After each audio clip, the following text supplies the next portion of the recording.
All right, welcome back to the KRUSES. This is the show that absolutely nobody asked for. Last episode, a few months ago, we made a little premature announcement. We made an inaccurate announcement, hindsight. Well, it wasn't inaccurate at the time. Well, it's still in our plans to leave Los Angeles and settle in Iowa. But they're kind of on the back burner for now. I happen to book a role on ABC's General Hospital, and it seems like it will be a type of job where I have to be in Los Angeles. Yeah. At this point. I think initially we were hoping to make it work with you working on the show, but also moving forward with our plans of moving.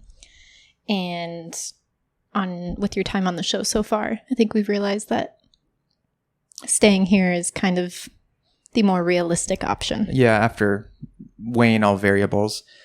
I think part of it too is that with the industry right now, there's a bunch of COVID tests. And even on days when I'm not filming, I still have to get COVID tested at least twice a week.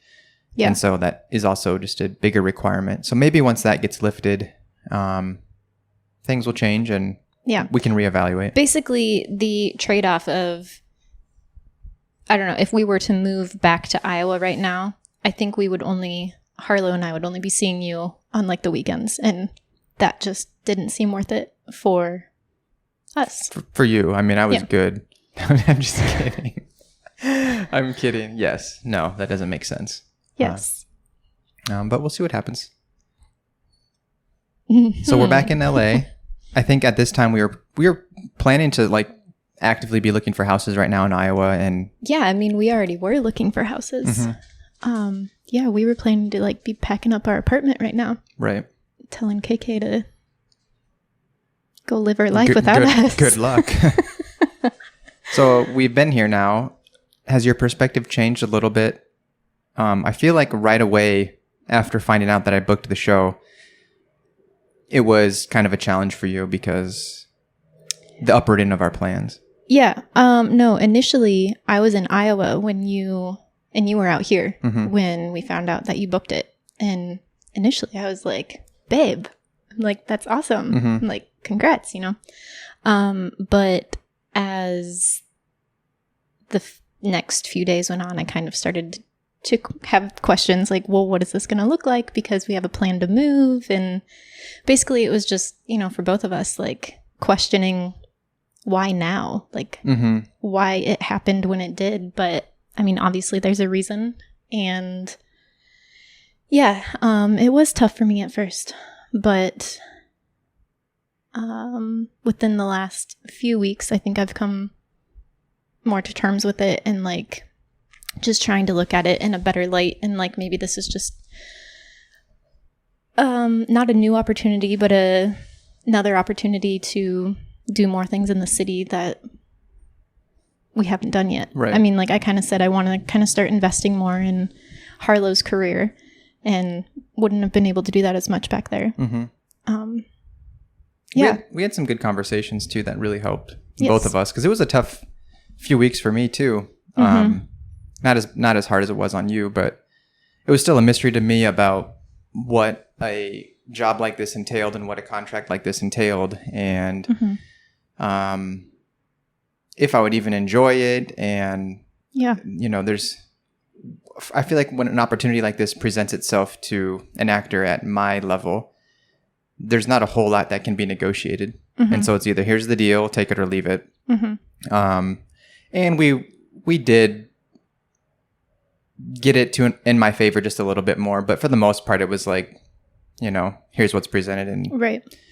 And then also I was just worried about my own insecurities as an actor and having to work frequently, because most of the time when I work on a job, I audition and then they say, oh, we liked how you auditioned, and that's what you're going to shoot when you work with us for a day or a week or whatever it is.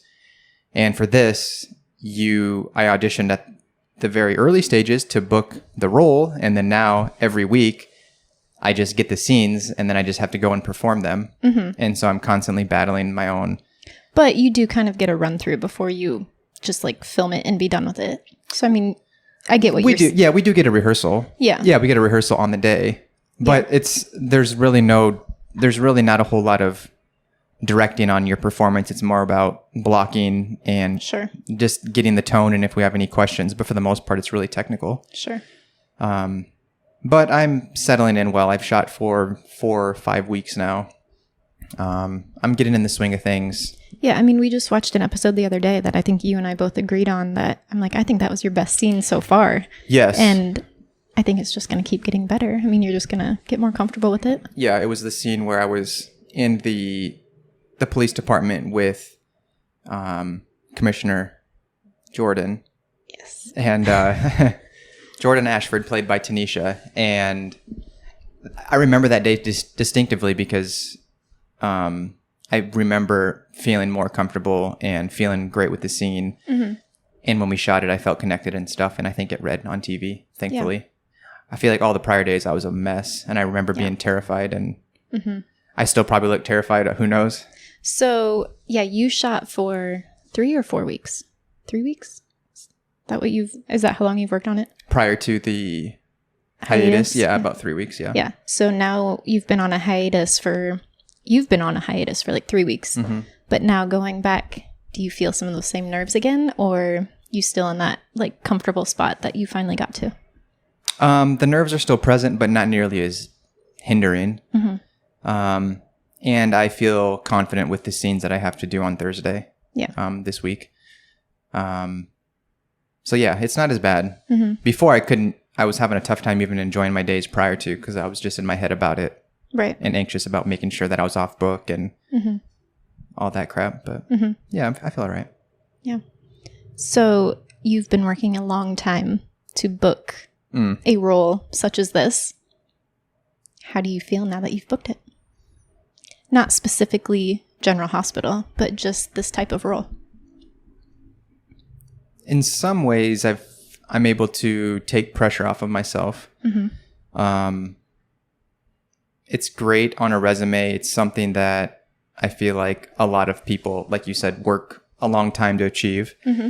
And so I think that is a great accomplishment. But overall, I think it was a good lesson to me as well, because like right when I moved to LA, wanting to book something like this, I think I would have been on cloud 9 and just super excited and can't stop thinking about it. Mm-hmm. But I think my perspective changed over the last few years about why I even do this type of work and what my goals are. Well, that kind of contributed to why we were moving too. Yeah, because I was finding myself would be happy in a small town and maybe even pursuing other work while continuing to act on the side. Yeah. But yeah, I'm extremely grateful. But it just came at a weird time when I had such big plans to settle back in our hometown. I was finding myself enjoying Conrad more and more every time we went there, throughout the year. Mm-hmm. But I'm finding that when I'm working on the show, I'm still anxious and still trying to find my footing and still trying to just make sure that I'm doing the show and my role justice. So, I'm struggling in that regard, but I do feel great after we shoot something and it feels very accomplished. And I'm hoping that the way that they take my character and the show continues to serve the fans that have been watching for many, many years. Yeah. And I think there's also some weight with the testament of the show being on air for so long. I think I also put that pressure on myself as well. Sure. But I'm hoping my work starts to translate to be something that's honest and entertaining and I think it already is. Enjoyable. I mean, what do I know? But I know, but most of our family and friends are they're so supportive regardless. And I know that most of them aren't in entertainment either. And not that anyone would flat out say, oh, bad performance or I wasn't working that scene. People who don't know you might. Right. But my point was that most people that we know are just super supportive and awesome. Yes.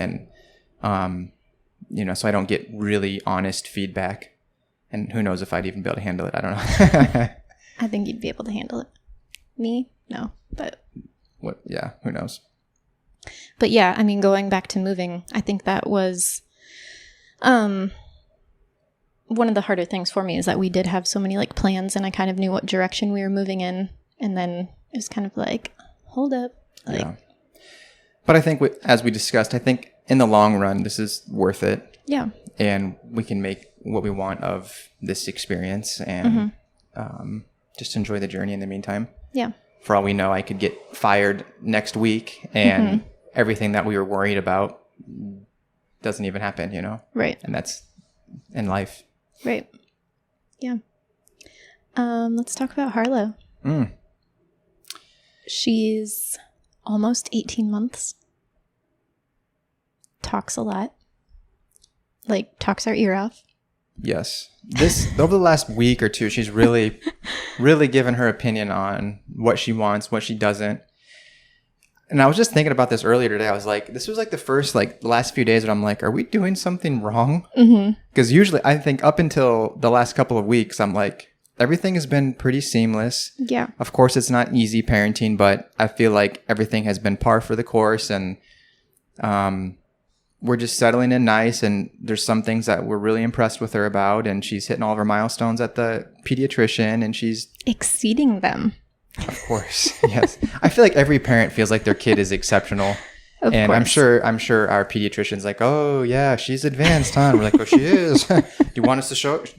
Harlow, can you stand up? Count? Well, can you start counting? The bad thing is, well, not bad, but like she says so many words and like talks so much, but then when we're in front of the pediatrician, she doesn't say a word. We're like, dance, monkey, dance, and she just stares. We're like, okay. Show her, we're not lying. Like, okay, just let me show you these videos here, Dr. Sims. Yeah. No, but she hasn't been bad or anything. She's I just, don't believe she's bad ever. No, she's just finding a new way to try and communicate with us, but like we're trying to be like, that's not an effective way to just scream. Kind of. Sometimes it's effective. I'm like, okay, want to? You're screaming right now. Here's the pasta. Take it. Chill. Yeah. No, I feel like she's just finding a way to exercise her own voice and power, and which is cool because we want her to communicate with us. I think just she's at that stage right now where it's usually screaming and it gets our attention. Right. So in that regard, she's figuring it out. Yeah. She just used to be, I mean, she's still sweet. She just used to ask for things so like, and in such a sweet way. Right. Like, more food. And now she's like, ah! Right. Pizza. But I feel like it's just a stage, and I think it's good that we hear her out. And she's been enjoying going to the gym with us. Yes. Just posted some pictures today on Instagram and Facebook of Harlow getting after it. Yeah. She'll just literally run around for like an hour if we're there. Yeah, it's funny because she'll either like do some exercises or she is obsessed with keys, and she'll take the keys and like she likes to stick them in like the bolts on like the machines and stuff. Yep. Act like she's fixing something. Yep. But then we left today, and we're like walking out of the gym. We're getting ready to go to the grocery store before we went home, and we're like, oh crap. Do you have the keys? And then Cara's like, no, do you? And I'm like, no. And so we realized we forgot the keys inside our apartment's gym, and we couldn't get back into the gym to get the keys. So we had to run home and then return. And it's all good. I was going to say something.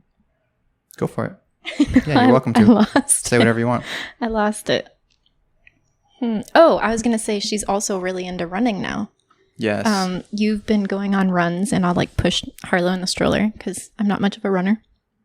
But she loves to watch Mike run. And every time he passes us, he'll go, Daddy, run. Yep. And then when Mike gets done, he'll go and push her in the stroller. Actually, her favorite, though, is to get out of the stroller. Yes. And run on her own. Run what she feels like is exceptionally fast. Yeah. It's extremely slow. And then she'll stop mid-run and do like a couple squats. Yep. 1, 6, 9. 6. Yep.